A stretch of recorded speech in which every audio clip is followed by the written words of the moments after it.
Welcome, everybody. This is another episode of The Truth Doesn't Hurt. You're just soft. I'm your host, Tyler, and I'm here with Mel. Hello. Welcome, Mel. Thank you. Today, we'll be talking about mental health, and I want to say I'm really excited for this episode because I've been going through some stuff, holiday time, so I think this will help a lot of people. Hmm. Now, I know you do mental health based therapy Hmm. and faith based counseling. I Yes. always feel like I'm gonna mix up the words. Mental health counseling, licensed mental health counselor, Hmm. and then faith based counseling is something that I also do. Okay, Yeah. perfect. So just to get things started, tell us a little bit about what that is and how you get involved in that. Yeah. Licensed mental health therapy, did the whole grad school song and dance and all that stuff. And I remember the class where somebody asked about Christian counselors, and a lot of them, there are a lot of, counselors that are not licensed, but Mm. they still, want to talk about their faith and incorporate it into mental health therapy. And the disgusted response from both my professor and my classmates was just eye opening. What they Obviously, say? oh man, they were like, oh, it's ridiculous. And, those people don't know what they're talking about. They don't know what they're doing. Like, very looked down upon. Kind of the unfortunate typical response you see at times from people when they want to talk to you about God or their faith or Yeah. something like that. And just to be clear, like, I do see people that don't follow Jesus or anything like that as well. I see both. I Hmm. see whoever wants to be seen. But when they put down on their intake form, like what their faith is, I say, are you comfortable with incorporating your relationship with God and having Him be a part of your mental health journey? Hmm. So that's always really nice when they say yes. That's interesting because I just had a thought to where I know a lot of times when it comes to talking about mental health, like in the church, I feel like it can kind of be swept under the rug because then you can have a lot of people say, well, I feel like anything of which you're having an issue with that you struggle with on a day to day, people would Mm. just slap a God sticker on it Mm-hmm. and you should be okay because that's just like what the Bible says. But then I feel like that does more harm than Mm-hmm. good because I don't think God would make us such emotional beings if He didn't allow us to work with ways to properly process those emotions. Right, right, right. And I remember, yeah, talking about mental health in church is always touch and go for me. But I remember one of the most impactful messages I heard from our church was when they were able to point out that Jesus experienced every emotion while he was walking the earth. Yeah. And that was powerful because it's like he really showed us how to get through everything. Like he really did. Yeah. We have those examples to go back to, and not a single one of them did he hide under the rug or just stuff it and be like, I'm just not going to deal with that. Yeah. So I think that that's really important. But I think one of the major things also, and this is just for me personally, as far as what it looks like to walk with Jesus and address your mental health, for me, I also struggle with anxiety and depression. And your therapist should also be in therapy. Everybody's therapist should be in Yeah. therapy. Yeah. So I was really struggling for years with getting on an antidepressant medication because I felt like if I did that, then it meant my prayers weren't enough Mm. or I wasn't doing enough Bible study. Like it almost felt like the antidepressants were a cop out. Yeah. That sticker. Yes. Yeah. No one said that to me. No one told me that. It's just this idea that I got in my head that, you know, I was saying God's not enough if I went and took the medicine. And finally it got to the point where I was like, okay, I'm going to try it. I don't believe that God is not enough. Yeah. And it's not something I ever would have told anyone else. So it's crazy how these ideas and beliefs get into our system and we live our life off of them. Yeah. It's We don't even crazy. know where they come from. That's because then, all right, I can only imagine like you're going through that time dealing with, depression, antidepressant, you're talking to whoever. I know the first thing. I was like, you know what, we're just gonna have to sit down and like pray for it Mm-hmm. and keep praying. And I'm never gonna say that prayer isn't enough, Mm-hmm. but I know for me personally, I always get to a point to where like, okay, God, I need to pray, but at the same time, like I need something that I can practically do Yeah. to where I could see the faith that I'm putting in my prayer like coming into fruition. Right. So we also pray for wisdom. Yeah. Wisdom told me, take the medicine. Yeah. Like take the help that's offered to you. It doesn't mean that you pray less. It doesn't mean that God is any less powerful, Mm. but use the tools that he gave you, Yeah. that he provided. And that is therapy, and that is medication, that is going to him, and that is, all of the amazing friends and family that I'm surrounded with. Yeah. So things have been a lot better That's good. since then. Do you feel as if what you dealt with dealing with the anxiety and depression kind of helped fuel you to get to the profession that you're in now? Absolutely. Yeah. And every single time that I go through something really hard and it makes no sense, and then I get a client at my doorstep saying, I'm struggling with this thing that I just walked through, Yeah. I'm like, I know that was God. Hmm.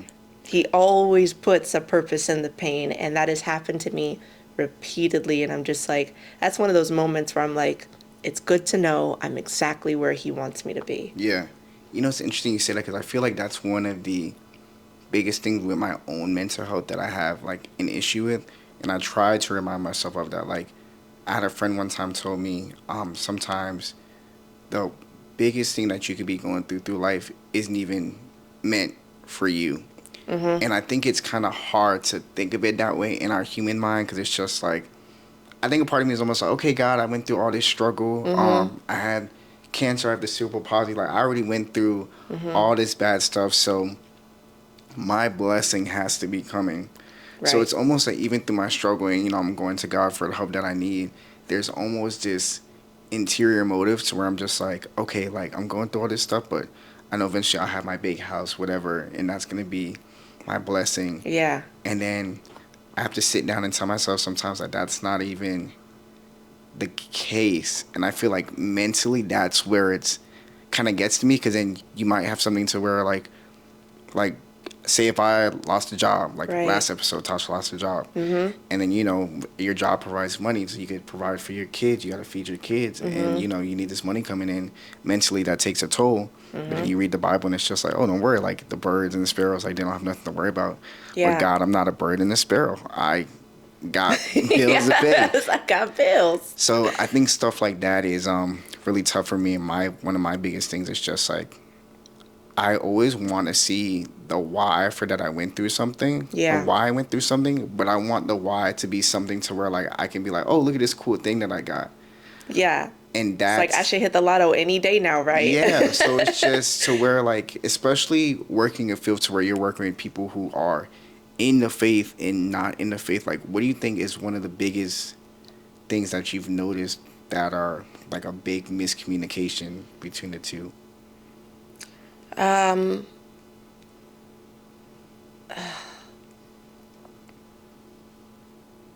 God goes with me wherever I go, Mm-hmm. even in those therapy sessions where the person isn't a believer, so that light is still there. But it's as if I'm being like restrained, because I can only give you so much. Yeah. You have the most powerful tool at your disposal, the greatest being in the universe, but it's like, if you don't want to go there, you don't want to go there. Yeah. So it's hard, but it's like, okay, we're just going to focus on whatever is in these textbooks, whatever the world has to offer, which of course you're going to see benefits from that. Yeah, 100%. And when you feel better, you're going to think that that is enough, right? Yeah. But I can never downplay the power that you have when you have God in your mental health journey. Because the biggest thing that you grow to understand is that we're not the main character. Yeah, that's good. That's the thing. And dealing with mental health, that's the most common misconception out there. Yeah. Of course, you get trapped in your own head and in your own life and in your own thought cycle. And it's just going to feel like, woe is me. Yeah. And you're not going to say you're a selfish person or a self-centered person, But when you slow down and think about your thoughts, it's really sounding like main character type of things right Yeah. there. So, And it's tough not to look at it from the main character because it's yeah. just as if whenever you're going through something or you're like in that spot mentally, Mm-hmm. like you almost feel like you're the only person that's in the hole. Now, granted, I've always Yeah. heard people say like, you're not alone with what you're going through. Yeah. But for me personally, that doesn't do much for me No, because at the end of the day, like that doesn't pay the bills. yeah, I know I'm not alone going through the Yeah. situation, but then I may not be able to process the situation as well as the person down the street that might have just lost their job. Right. So like we could be in the same boat, but the perspective's different. So like think Mm-hmm. about it, like for example, the disciples with Jesus in the boat when they had the storm and everything. Yeah. Everybody's on the same boat, right? Yeah. Everyone else is freaking out. Mm-hmm. Jesus is also in the storm, the same situation too, which, we have the Holy Spirit, so Mm-hmm. whatever we're going through, he's there with us too. The man's taking a nap Yeah. and everyone else is freaking out. So it's just like the perspective is Mm-hmm. different. So like what, like in your profession, like I want to touch on the parts where like you may have people who aren't believers because this could come across to anybody. Like, Right. what steps do you have people take to kind of help switch that, to at least fix the thinking? I kind of try to broaden their aspect of life. One of the biggest things, one of the biggest tools that is so helpful to focus on is gratitude. So many things, so many thought patterns can be corrected when you start focusing more on what you do have rather Yeah. than what you don't. And even ways that you are able to give to people rather than only the ways that you wish you could give more. Yeah. So I have people write that stuff down. I have them say it out loud and I tell them, pay it forward. Yeah. If you show somebody else that you're doing a gratitude list, you might knock over a domino, start a butterfly effect of them being more focused on gratitude. Like that one little light that sparked could ignite a whole fire, So that's one of the biggest things. And it's funny that you brought up, going through something that's not for you because, like you said, Tasha was on your last episode. She's one of my closest friends. Yeah. Hi, Tessa. She probably actually is my closest friend. Yeah. Yeah. And she went through all of that and then is now helping me walk through, not the same situation, but when I reached out to her, I'm like, I literally know that only you can understand how this feels right now Yeah. because of the season that you just went through. Yeah. And she's just telling me what she learned. And it's all paying out. It's all paying out for her. She got the job. She has a security. She has even a better relationship with God than she does before. And she's also seeing her pain has a purpose, Yeah. And then I definitely don't have that feeling like I'm alone in this because it's like I know this is for me. And Yeah. I'm one of the people that was right there for her when she was going through it. So that's just one of the biggest things that always fascinates me about how Jesus works. He uses community. He's so big on community, iron sharpening iron. Yeah. So that's why I'm doing this. And I like you said community because then, like, we have stuff going on with young adults at the church and everything. And I feel as if the one thing that I've been trying to tell myself, my one thing that I try to tell myself is like the importance of being available. Because then it's just to where, okay, like, I don't have to understand everything. I don't have to relate to Right. everything or get along with everybody the same way. But as far as getting things to where they need to be, like I just have to be available. Because the truth is, like I can't do anything without God's help, whether it's my mental health or anything at all. But I just find it so interesting to where like what God's willing to do when you're just willing to show up. Yeah. And I feel like with mental health, when you're in your thoughts so much, like the first initial thing is just like, I'm going to remove myself from this. And I think one of my biggest things that I do, and Lord forgive me because I feel like it's so dramatic of me, I would purposely isolate myself. And it's not for the sake of where like I'll take a step back because I know how people perceive me, like, oh, Tyler's loud, he's funny, he's out there. So like if I'm just like out the mix, like I have to make it known because it's not, I think it's like my internal way of asking for help, but I Yeah. don't know how to do it. Yeah. And I kind of want to use that in a segue because then I feel like where mental health kind of trips me up is that where like well, Tyler, you're a man, like you gotta whatever. And I understand entirely. I'm a very emotional person, and I think because I have a lot of emotions and I understand all of my emotions, like the one best thing that always helps for me is just like if I am able to sit down and talk about this 3 or 4 times, whether big or small, Yeah. I'll feel better about it because I feel like once I'm doing that and putting it out there, the devil doesn't have no leverage to be like, well, nobody knows.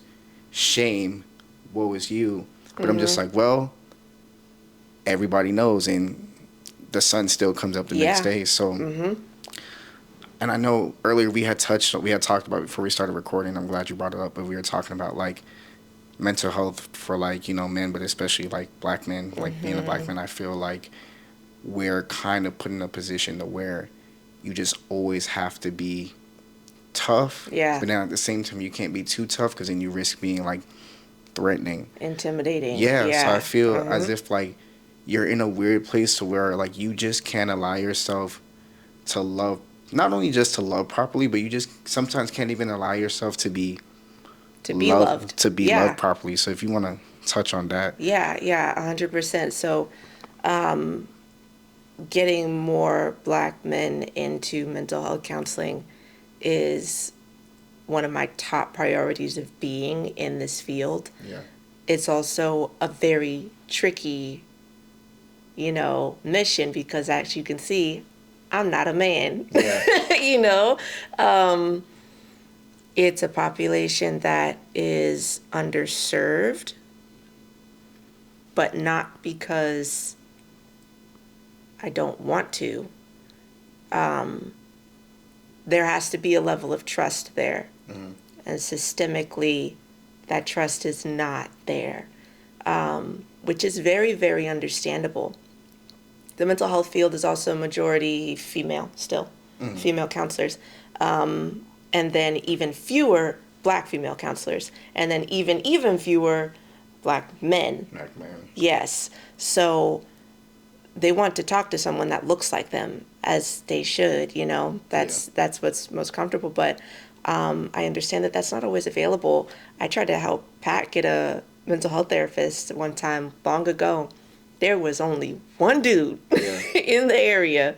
Schedule didn't work out, and Pat was just like, "Well, I tried." Yeah. That's it. And it's tough. Like, I think for me, like, on my mom's side of the family, they're majority women. And I think out of all my siblings, I do talk the most. So for me, like, I always equate, like, okay, if I'm going to talk about that something's bothering me, it's easier for me to go to a woman. Because it's almost like, oh, women like to talk. They're a little bit more emotional than which the average man might be. So, like, this space is always there. Yeah. But it's interesting you brought Pat up because then a few weeks ago when I was here talking to you guys about my situation, like, there wasn't as many words or, like, as to where, like, I had to explain it. But just what he was able to say to me was received a whole lot differently. And I'm not saying that the advice that you gave me as well during the time didn't work. But it was just almost like, man, like I could talk to this about other guys and be understood. Yeah. And I feel like the one biggest downfall, I'm gonna just put men mental health in general, just for this statement, is just like there's always this thing of where like we have to do it alone because there's this whole thing of like, oh, no one's gonna understand. Yeah, it's a big stigma. And I don't know, but it's always such a touchy subject because thankfully I haven't dealt with mental health like to the extreme side, but I've always like seen it. And it's almost like, how can you help those people? Because then you have people that might be listening to this to where it's just like that don't want to live tomorrow or there's very like extreme sides of the spectrum. So it's just like, how do you help navigate those really big feelings? Cultural awareness when it comes to black women specifically is huge.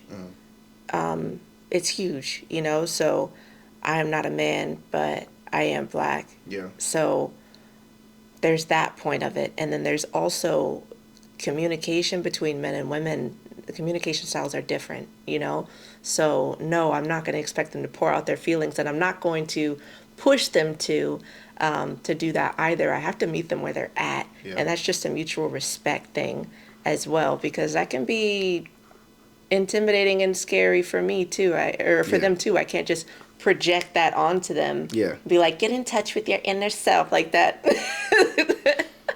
I just They feel be as out the door. yeah, because I feel like with women, like the chance to be vulnerable is not Yeah. only more accepted, but you have more opportunities too. Because then, like, girls can have the smallest thing happen, and then when they get together, like everybody's crying. Everybody's crying, yeah. So, but like with guys, it's almost like, Right. okay, hey, bro, what's up? Whatever, cool, move on. You might Yeah. talk about something a little bit deeper, but then for me, I'm a lot better with it now, but it's still like makes me, especially when it's something really bad, especially where I messed up on something or fell short in something, I always feel like my vulnerability is going to be weaponized against me someday. And it's not for the sake of like, a part of me is just like, yeah, Yeah. I can talk about this, I feel better. But then on the other hand, it's just, man, like, I hope this doesn't come back to bite me because now Right. I'm left to hang out to dry. So, Right. Right. You feel exposed. yes. Yeah, and that's the biggest thing with vulnerability. There has to be a feeling of safety there. And for some groups, that safety is a lot more delicate and you have to work a lot harder to earn it. Yeah. So I am learning so much from other Black men. There's a therapist that I follow very closely. His name is Keir Gaines. And he is a Black mental health therapist, and he talks about the male perspective Yeah. in a way that I'm just like, okay, even though there are things that I know, I was raised by a Black man, you know, Yeah. I married a Black man, even though there are things that I know, that does not make me one of them. That doesn't mean that we've shared the same experiences, I'm glad you you said know, that. so I have to, you know, learn. I Yeah. have a lot to learn. And there's another guy, his name is Jason Wilson. Yeah. I would severely, like, so strongly recommend that people read his book called Cry Like a Man. I know he wrote it from him, but I read it too and it was amazing. Yeah. I kind of felt like I was breaking the rules. But he You were just definitely talks one of the about, guys when you read the book. yeah, right. He's talking about, you know, what it's like to be a Black man, grow up in hard situations and learn how to experience your emotions and learn how that makes you stronger Yeah. and not weaker. Yeah. And I'm glad you said that because, to be so honest with you, I had so much going on recently to where, like, I know God's going to come through in the situation. I know, like, sometimes, like, okay, this is what I'm feeling right now, but I can also say, like, well, this isn't that big of a deal. I just feel a lot. I just feel more than what the situation actually is. Yeah, your emotions aren't facts. Yeah. It's not that they're invalid, And but that's a tough part for me. yeah. But sometimes I'll just ask God, or like, you know, like I'll be like, okay, like I'm gonna go pray, or I'm gonna go like read the Bible or do whatever. But then Right. sometimes I'm just kind of like, even doing those practical steps, I'm just like, Lord, I want to feel something. So a part of me is just like, Lord, like I can't think of what to tell you because I'm still processing what the feeling is. Yeah. But if like you can just allow me to cry, Yes. and I feel like every time when I think that way, God's like, okay, here's what we can do so you can have that space to cry. But then it's almost like, I gotta be a man. I gotta be tough. And I never give myself the space to have Yeah. those feelings. Because Yeah. then I think for me, like, it's easier to cry in front of somebody, which is weird. Because then it's almost like, oh, like, not many people do that. But for me, it's just kind of like, I'm showing somebody this is what my emotion is. I'm able to explain it. So, like, I feel like I'm not as crazy. But in those moments where I'm just by myself and my mind's turning, I'm just like, I feel like I can't do this because I'm just, you almost talk yourself out of just allowing yourself Yeah. to process the feeling. So, Yeah. how do you deal with that? Like, Personally or with clients? Or both? both. Yeah.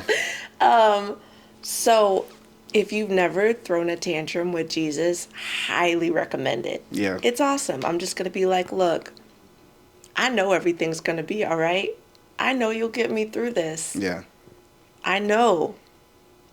But I'm still mad. I'm Yeah. still sad. I still want to just quit today. So just allow me to quit today and rest in you, and that's it. Yeah. And I lean into it with the full understanding of I'm not going to stay here. I'm going to allow myself this time to feel my feelings, and then I'm going to get up and keep it moving Yeah. because that's what we have to do. But allow yourself that time to process first. And I also make it a point, now, I didn't always do this, but I learned too that if I am having those times, I tell my husband, this is not about you. I just want you to know, if you see something on my face, I know my face is very expressive. Yeah. Like it or not, it's not about you. Yeah. I even let the kids know. My son, he can read my emotions probably more than I want him to sometimes. Yeah. Are you mad, mommy? Are you sad, mommy? And I'll tell him the truth, because I need him to know that being sad and being mad, that's okay. Yeah. So I'll tell him, yes, I am, but mommy will be okay. Yeah. Especially like raising a young Raising, black man. yes. Yes. So I am raising a son and a daughter, and I am doing everything in my power to ensure that they feel equally safe Yeah. when it comes to expressing emotion. So I'm not going to tell my son to stop crying, buck up. Yeah. Rub some dirt in it. Yeah. Be a man. Be a man, I'm not going to do that, I'm not going to let him roll all over the place screaming. Yeah. We process, we breathe, we keep it pushing. With clients, it's much of the same. There's one client I had recently, I gave the homework to cry. So I want you to cry. Yeah. Every day. Every day, I want you to just set a timer for 10 minutes. I don't care what you have to do. Put on some Celine Dion. Do whatever. Yeah, I do it for you. Do whatever and cry. Get yourself used to letting that out in private, and then just see how you feel afterwards. Yeah. Man, that's good. I know we got like 4 minutes, but I did want to ask you, and I want to make sure I ask this question correctly, because my mind went blank. As far as everything of which you've known with like mental health and helping people navigate that stuff, and like not just from the standpoint of like how would you explain this from your profession, but as far as like what Jesus has personally done in your life in regards to improving your own mental health with anxiety and depression, because those are two very common things. I do think the word depression can be thrown around there a little bit more than what it needs to be, but like I just want you to kind of leave somebody who might be listening to this, because I do have a friend that's going through a lot right now. So it's just like, how do you include Jesus into these, or how have you personally seen Jesus work into these big moments? Because the mind's a tricky thing. You can't throw a Band-Aid on it. You can't see nothing physically. So right. How would you encourage that person? Practical ways as well, if you could throw that in. Practical ways. I'll try not to get carried away. It's okay. Preacher. Definition of anxiety is fear of the unknown. Yeah. You get anxious because you don't know something you wish you did. Quick example, my last pregnancy with my daughter, some of this, the doctors were telling us some pretty scary stuff was going on with her heart. Yeah. There was a whole lot of unknown in a field I know nothing about, with this baby that's still in my belly. So the doctors barely knew, right? And I've never been more anxious. That was my biggest lesson, where God was putting me in a situation where I had no other choice but to trust that He knew and not try to lean on my own understanding. And anytime you're dealing with anxiety, that's the number one thing to circle back to. You really need to understand that you know nothing. And you need to grow to be okay with that. Oh my gosh. Yeah. Keep going. And there's actually freedom in that. Yeah. There's freedom in that if you learn to trust Him the way you're supposed to be trusting in Him. Yeah. Right? And there are times where we want to take that control back, but it's the perception of control. It's like a mirage. You wave your hand through it, it's not really there. Yeah. So I know nothing. And I'm okay with that, because He knows everything. And He's got my back better than anybody ever could. Yeah. Right? When that baby girl was born, they looked at her heart. There was nothing wrong with it. Praise God. There was nothing wrong with it. She's in perfect health. He knew that the entire time. Yeah. I never questioned Him again when it came to that, ever. There are people afterwards that tell me, oh, she might be going through, there's nothing wrong with that girl. Yeah. There's nothing wrong with her. When it comes to depression, anxiety and depression, they think that they're helping you. Anxiety tries to keep you hyper aware, so it runs you up here. Yeah. A human battery is only, going to last so long. Depression says, hey, battery's too low. We got to recharge. Let's do nothing. Yeah. And then just drops you in a hole. And then, the creepy crawlies come in that hole to join you. Yeah. And if anybody's ever felt that feeling, it is isolating. It's cold. And you feel like you don't want to get up. Yeah. Those are the times where just calling out to God, just saying his name, it's the smallest things. It's that faith as big as a mustard seed Yeah. that can get you through. But also, get up. Keep moving. Yeah. Wash your face. Like we call it in my field, behavioral activation. Activate yourself. Yeah. From our girlies, smear some glitter. Yeah. Do what you have to do. Just keep moving. Do the little things when the little things seem so big. Did you brush your teeth today? Yeah. Did you take a shower? Put some new sheets on your bed. Yeah. Do the little things and keep praying. Keep singing. There's just so many things that we take for granted. And then when we find ourselves in one of those holes, it can be very, very, very isolating. So even if you just have one person that you can think of in your contact list to reach out to and say, hey, I don't need you to do anything, but I just want you to know this is how I feel right now. Yeah. And I just needed to tell somebody. And then just leave it there, But I know it's hard, so that's why I'm in this field. Yeah. To help people get out of stuff like that. And thank God that you are in this field. And I don't know, I just feel like, especially like during the holiday time, like I feel like those feelings could feel a lot bigger than what they are. Oh, yeah.